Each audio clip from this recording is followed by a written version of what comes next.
Alright, so in this video, I'm going to be messing with some of the fittings I have from Jiffy Tight. So, see if I can run a couple 90s here. I'm going to have an issue with this spot in particular. So I either run a banjo right here, or I use an adapter to push it out. I talked to Lord Benrose about it, as well as I think it was uplifting fabrication. I'll have to double check. But for this one in particular, that one is the one that gives a little more trouble, just because it's so close to the VVTi fuel line here, or oil line that's right here.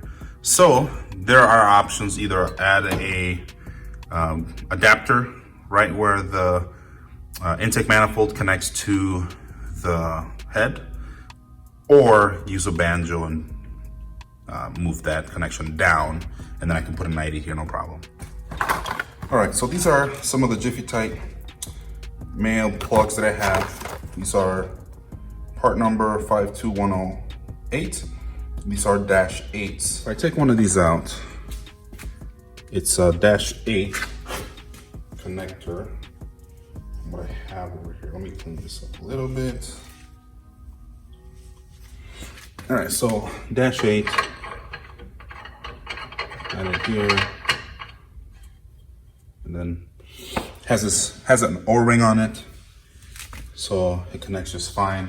On the end of these rails, I might have to add a male end connector on both of these, but that have already the quick release feature. So an example of it would be,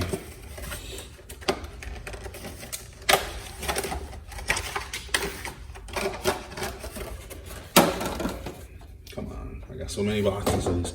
Okay, so this one is a quick release fitting from Jiffy Tight. Let me see if I can get it to autofocus right here. So this is a quick release from Jiffy Tight with a hose end. What I think I'm gonna have to get is I'm gonna have to get a quick release one, or not a quick release one, but one that is on one end is a plug, and on the other end is a fitting -8, so I can actually connect it to the back of the fuel rail. And at the other end, I have one of these plugs, and then I connect another fitting further down, so I can kind of have a straight connection down. But here, this is what you would see.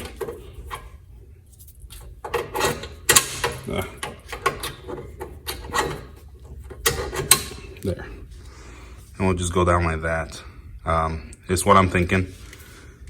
If I have a banjo here, I'll have to look, but if I get a banjo similar to what this banjo is, then it'll be a tighter connection. Unless I get a spacer in between the head and the intake manifold, then I can run another 90 down.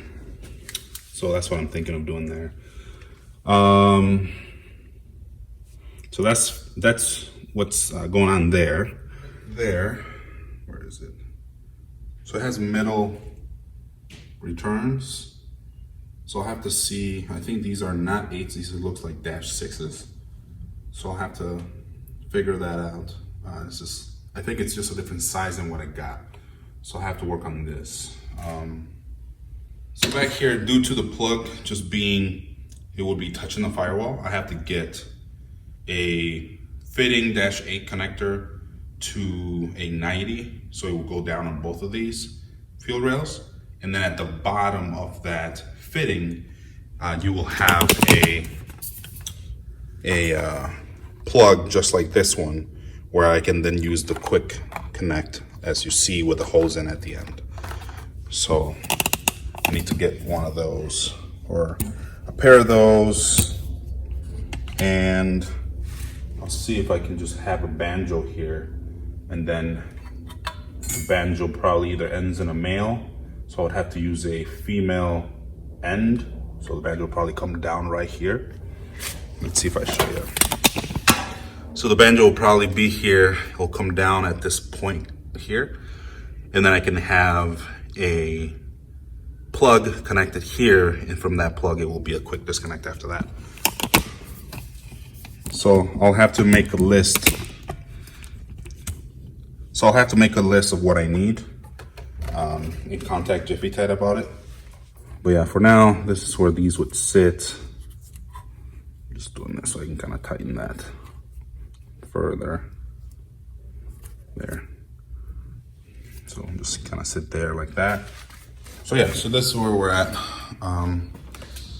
Still need to do a lot of fitment and figuring out how things are gonna go. So that's what you're seeing this going. Okay. This is from Biggs Engineering. I'm trying to remember what they call it.